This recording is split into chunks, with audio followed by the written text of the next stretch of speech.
Hello student, एक बार फिर से आपका स्वागत है आपने स्मार्ट स्टडी क्लासेस पर। हाँ, तो हमारी इंटरमीडिएट की इंग्लिश की क्लास चल रही थी और जिसमें चला था आपका अनसॉल्व पेपर। क्या चला था? अनसॉल्व पेपर सन 2020 और इस समय चल रहा है आपका सेट नंबर 6।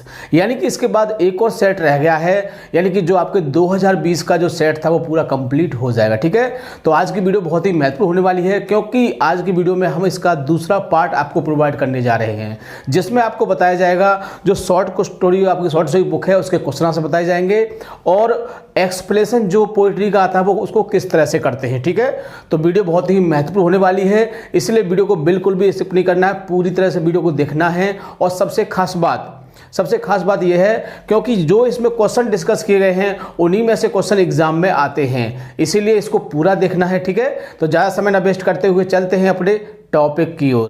हेलो स्टूडेंट्स, तो आपके पास कुछ दिन बचे हुए हैं 10% discount Unacademy IIT JEE subscription पर, क्योंकि स्टूडेंट कुछ टाइम बाद 28 फेब के बाद आपको केवल और केवल 5% डिस्काउंट मिला करेगा अगर आप IIT JEE या फिर नीट का सब्सक्रिप्शन लेते हो तो।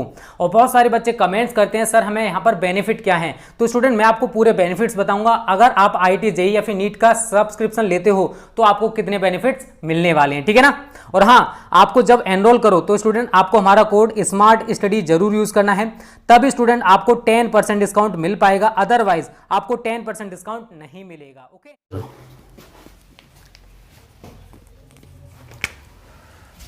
क्लास 12th इंग्लिश, यानी कि 12th क्लास की इंग्लिश की क्लास चल रही थी और जिसमें चला था आपका अनसॉल्व पेपर सन 2020 और सेट नंबर 6।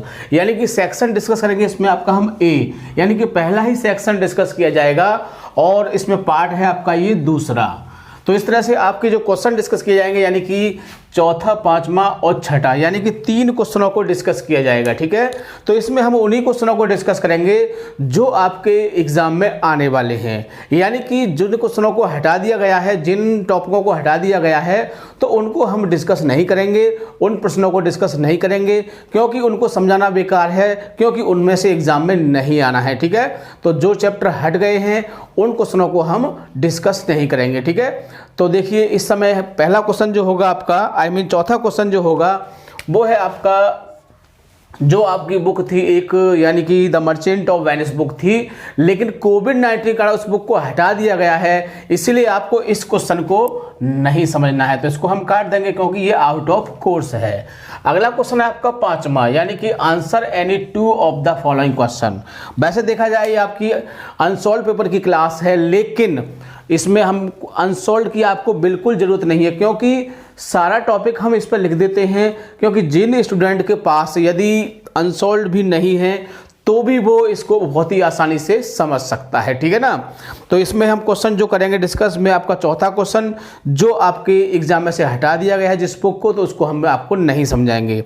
अब क्वेश्चन आता है पांचवा, देखिए answer any 2 of the following question in about 30 words each, यानी कि इनमें से आपको किन्हीं 2 प्रश्नों के उत्तर देने हैं जिनका उत्तर जो 30 शब्द से ज़्यादा ना हो। ठीक है ना, तो इसमें देखो 300 वर्ड दे दिया है तो गलत दिया है। ठीक है, आगे देखिए क्वेश्चन जो है इसमें आपके ए नंबर का क्वेश्चन है, why did astrologer leave the village, यानी कि जो एस्ट्रोलॉजर था, ये आपका दूसरा चैप्टर है एस्ट्रोलॉजर वाला, है ना।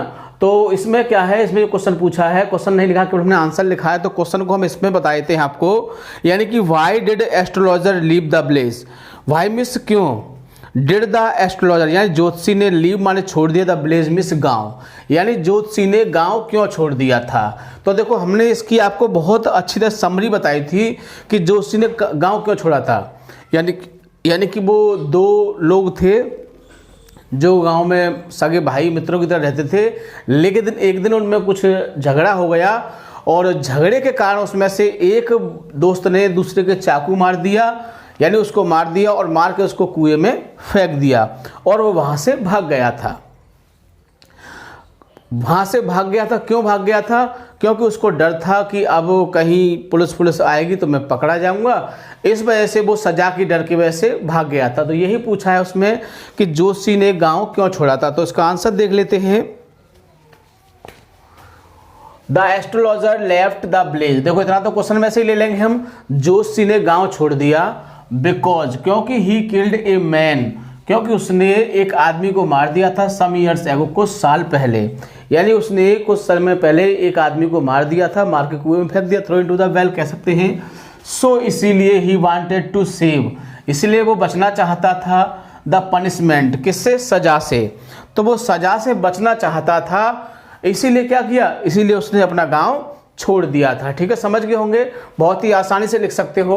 और देखो इन क्वेश्चनों के आंसर हमने आपको पहले शुरुआत में करा दिए हैं, बहुत सारी आपकी वीडियो प्रोवाइड की थी, उनमें हमने इनको कराया था। यदि आपने नहीं देखा है तो प्लेलिस्ट में जाकर देख लेना, आपको सारे क्वेश्चन मिल जाएंगे। ठीक है, और देखो अब इसकी हम इंपॉर्टेंट सीरीज भी बनाने वाले हैं, जो आपकी शॉर्ट स्टोरी बुक है उसके क्वेश्चनों की एक इंपॉर्टेंट सीरीज बनाएंगे, यानी जो आपके तीनों चैप्टर हैं तो उसमें से केवल हम 15 क्वेश्चन लेंगे, यानी एक चैप्टर से हम 5 क्वेश्चन लेंगे, तो हम 15 क्वेश्चनों को बहुत ही अच्छी तरह से आपको 5-5 के हिसाब से डिस्कस करेंगे। इस तरह से आपका बहुत ही अच्छी तरह से रिवीजन भी हो जाएगा। ठीक है, तो आपको बिल्कुल टेंशन नहीं लेनी है, बिल्कुल परेशान नहीं होना है, सिर्फ वीडियो को समझना है ध्यान से और देखना है, सब कुछ आपको बहुत ही आसानी से याद हो जाएगा। ठीक है, अब देखिए बी नंबर का क्वेश्चन इसमें नहीं है। बी नंबर का क्वेश्चन क्या है, इसको देख लेते हैं। बी नंबर का क्वेश्चन है आपका डिस्क्राइब द क्वालिटीज, डिस्क्राइब में वर्णन कीजिए द क्वालिटी में गुणों का ऑफ ज्ञान बाबूज वाइफ, यानी ज्ञान बाबू की पत्नी का।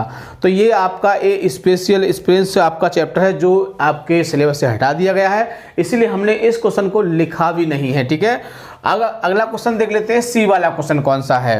तो सी वाला है इसमें describe the plight of the child, यानी कि बच्चे की दुर्दशा का वर्णन कीजिए after he loses the company of his parents as given in the story the lost child, यानी कि बच्चे की उस दशा का वर्णन कीजिए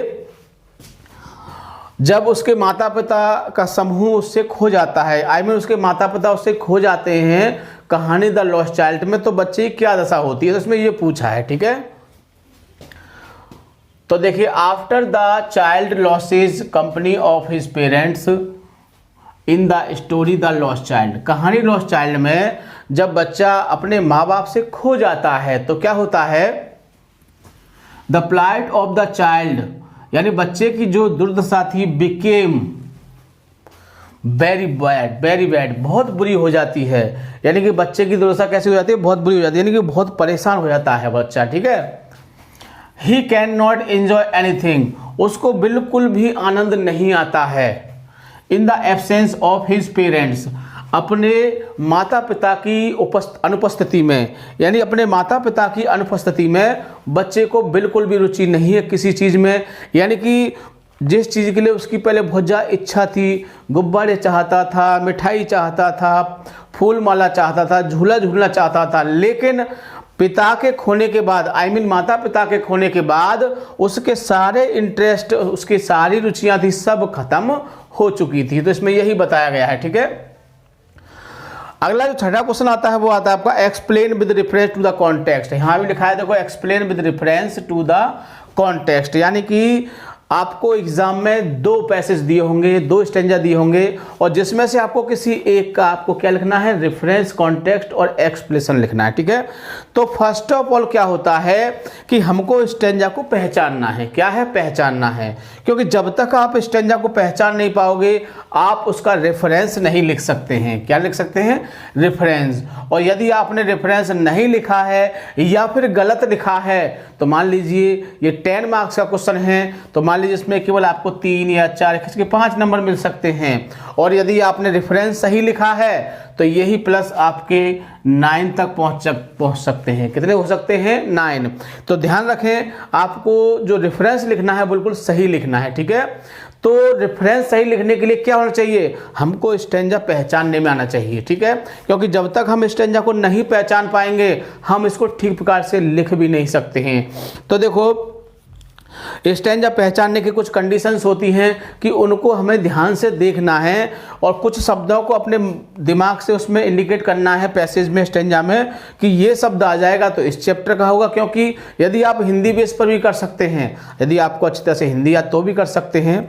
तो देखो इसमें 2 दे रखे हैं, दोनों को पढ़ते हैं और आप बताओ कौन सा है। ठीक है, his state is kingly, 1000 of at his bidding speed and past over land and ocean without rest, यानी हिज स्टेट यानी कि उसके राज्य में। अब इस समय कवि कह रहा है किसके राज्य में, भगवान के राज्य में।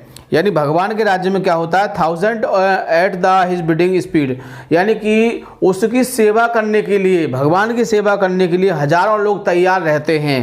कहाँ पर, and past over land and ocean without rest, और बिना थके उसके लिए पृथ्वी और किस पर, समुद्र में उसके कार्य करने के लिए तैयार रहते हैं। They also serve who only stand and wait, और उसके कामों को करने के लिए उसकी सेवा में तत्पर रहते हैं। तो देखो ये आपका किसका है, पोएम है आपकी ऑन हिज ब्लाइंडनेस। किससे लिया गया है, ये आपकी पोएम है ऑन हिज ब्लाइंडनेस से लिया गया है, और जिसे जॉन मिल्टन ने लिखा है। ठीक है, क्योंकि देखो अगर आप कुछ नहीं याद होगा तो आपको इतना याद होगा कि शुरू में अगर हिज स्टेट आ जाए तो किसका है, ऑन हिज ब्लाइंडनेस का है, और 1000 आ जाए इसमें सर्विस शब्द आ गया है, ओशियन और लैंड ये शब्द आ गया है, तो इससे हम पहचान सकते हैं बहुत ही आसानी से। ठीक है, दूसरा भी देख लेते हैं।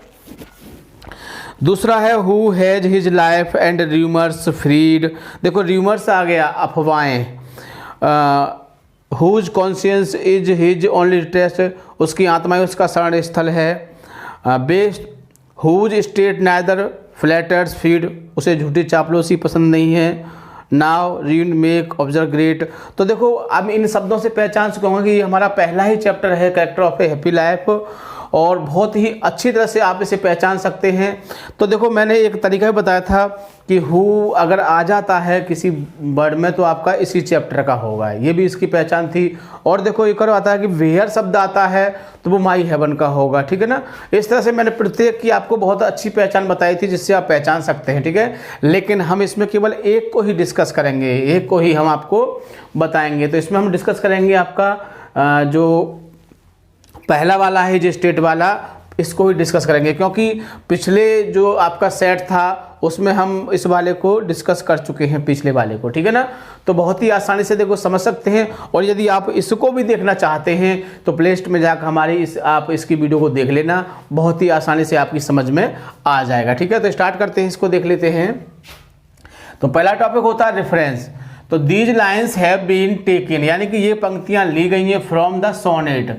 देखो इसे सोनेट लिखने से आपको बहुत अच्छा लगेगा, और यदि एग्जामिनर ने सोनेट शब्द को यहाँ देख लिया तो वो आपके इसको भी नहीं देखेगा, आगे इसको भी नहीं देखेगा, वो समझ जाएगा कि सोनेट शब्द का प्रयोग किया है, तो फिर वो ऑन हिज ब्लाइंडनेस का ही है। क्योंकि ऑन हिज ब्लाइंडनेस जो है वो एक सोनेट है, क्या है, एक लघु गीत है। क्या है, एक लघु गीत है। तो सोनेट शब्द आने से ही वो समझ जाएगा कि बच्चा वाकई में टैलेंट है और आपको मार्क्स दे देगा। इसका प्रभाव, सोनेट का प्रभाव आपका कॉन्टेक्स्ट पर भी पड़ेगा और एक्सप्लेनेशन पर भी पड़ेगा। ठीक है ना, तो आप समझ गए होंगे। यानी कि ये जो पंक्तियां, ये लघु गीत है, किससे लिया गया, ऑन हिज ब्लाइंडनेस नामक पोइम से लिया गया है, कंपोज्ड बाई, और जिसे रचा है किसने, जॉन मिल्टन ने इसको रचा है। ठीक है, अगला टॉपिक होता है कॉन्टेक्स्ट, इसे भी देख लेते हैं। इन दीज लाइन्स, यानी कि इन पंक्तियों में the poet wanted to serve, यानी कवि चाहता है, क्या चाहता है कवि, टू सर्व, सेवा करना, गॉड, किसकी, भगवान की। यानी कि कवि जो है भगवान की सेवा करना चाहता है बाय हिज पोइटिक क्वालिटीज, किससे, अपने कवित्व गुण से उसकी सेवा करना चाहता है। बट लेकिन he could not do so, वह ऐसा नहीं कर सकता है, बिकॉज, क्योंकि, वह ऐसा नहीं कर सकता है क्योंकि ही बिकेम ब्लाइंड, क्योंकि वह अंधा हो चुका है, in the middle of his age, अपनी आधी आयु में ही, यानी अपनी आधी आयु में ही वह अंधा हो चुका है। यानी कभी अंधा हो जाता है तो क्या होगा, फिर कैसे सेवा करेगा भगवान की। एंड मिल्टन एक्सप्रेसेस, और मिल्टन जो है जो प्रस्तुत करते हैं हिज सॉरो, अपने दुख को व्यक्त करते हैं, the loss of his I site, किस दुख को, आंखों की रोशनी खो जाने के दुख को व्यक्त करते हैं। बट लेकिन ही सून, लेकिन वह जल्दी ही, has firm faith in God justice, लेकिन जल्दी ही उन्हें भगवान के निर्णय में विश्वास हो जाता है। तो ये था आपका कॉन्टेक्स्ट जिसको आपको एग्जाम में लिखना है। अगला पॉइंट है आपका एक्सप्लेनेशन, इसे भी देख लेते हैं। द पोइट सेज, कवि कहता है, दैट मिस की, द वेज ऑफ गॉड, यानी भगवान के जो तरीके हैं आर जस्ट, कैसे हैं, न्यायप्रिय हैं, कैसे हैं, न्यायप्रिय हैं या न्यायपूर्ण हैं या न्याययुक्त हैं। ठीक। The poet losses his I site, कवि अपनी आंखों की रोशनी को खो देता है इन द एज ऑफ 44, कितनी आयु में, 44 वर्ष की आयु में अपनी आंखों की रोशनी को कवि खो देता है। तो ये भी बात ध्यान रखने की है, ठीक है ना। द पोइट इज सैड, कवि दुखी है, बिकॉज, क्योंकि he can not serve the God, कवि दुखी है क्योंकि वह भगवान की सेवा नहीं कर सकता है। ही can not use his poetic qualities, वह अपने कवित्व गुण का प्रयोग नहीं कर सकता है।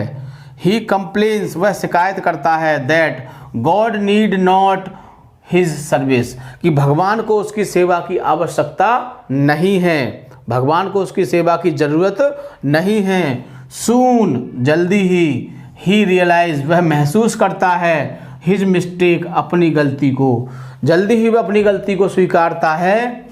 दैट की God need not man's work, कि भगवान को मनुष्य के कार्यों की आवश्यकता नहीं है। बिकॉज, क्योंकि, थाउजेंड ऑफ एंगल्स, यानी हजारों देवदूत, देखो इसमें भी आया है thousand at his bidding speed, आया नहीं आया, तो देखो वो वर्ड इसमें आ जाने चाहिए जिससे कि एग्जामिनर को भी लगे कि हाँ बिल्कुल सही लिखा है। तो थाउजेंड्स ऑफ एंगल्स यानी हजारों देवदूत वर्क कार्य करते हैं, लैंड एंड सी, कहाँ पर, पृथ्वी पर और समुद्र पर। इसमें भी है आपका, देखो ये रहा ओसीन, लैंड एंड ओसीन इसमें दे रखा है, यहाँ ओसीन की जब हमने सी कर दिया है क्योंकि एक्सप्रेशन का मतलब क्या होता है, शब्दों का ट्रांसफर, यानी कि शब्दों को बदल देना चाहिए। फॉर हिम, यानी कि हजारों लोग उसकी सेवा करने के लिए समुद्र और पृथ्वी पर तैयार रहते हैं। दस, इस प्रकार, द कंप्लीट वर्क, पूरा कार्य, ऑफ हिम, उसका जो पूरा कार्य है, is the best service of God, is the best service, सबसे अच्छी सेवा है ऑफ गॉड, भगवान की, यानी कि भगवान की अच्छी सेवा है। तो देखो ये था एक्सप्लेनेशन जिसको हमने भी आपको समझाया, ये बताया रेफरेंस कैसे लिखते हैं, कॉन्टेक्स्ट कैसे लिखते हैं, एक्सप्लेनेशन कैसे करते हैं, सारी बातों को हमने समझाया। और देखो इसके क्वेश्चन को भी समझाया है हमने। और यदि आपको पूरे क्वेश्चन देखने हैं प्रत्येक चैप्टर के, मान लो किसी भी चैप्टर के आपको पूरे क्वेश्चन देखने हैं तो आप प्लेलिस्ट में जाके वीडियो में देख सकते हैं, बहुत ही आसानी से आपको सारे क्वेश्चनों के आंसर मिल जाएंगे। ठीक है, तो देखो हम आपको बता चुके हैं कि हमने पहले प्रोज के आपके शॉर्ट क्वेश्चनों की एक सीरीज करवाई थी और बताया था कौन कौन से इंपॉर्टेंट क्वेश्चन है, उन सबको हमने आपको बताया। अब हम आपको यानी कि शॉर्ट स्टोरी जो बुक है आपकी, उसके हम आपको इंपॉर्टेंट क्वेश्चन कराएंगे। क्यों इंपॉर्टेंट नहीं, मोस्ट इंपॉर्टेंट कराएंगे, क्योंकि इंपॉर्टेंट तो हम आपको करा चुके हैं, अब कराएंगे आपको हम मोस्ट इंपॉर्टेंट क्वेश्चन, यानी कि जो क्वेश्चन बहुत ज़्यादा इंपॉर्टेंट होंगे उन क्वेश्चनों को हम आपको कराएंगे। ठीक है ना। तो सबसे खास बात, वीडियो को पूरा देखना है, बिल्कुल भी स्किप नहीं करना है। और सबसे खास बात, वीडियो को लाइक या शेयर करना नहीं भूलना है ताकि और भी विद्यार्थी इससे फ़ायदा उठा सकें। ठीक है, थैंक यू, जय हिंद, जय भारत।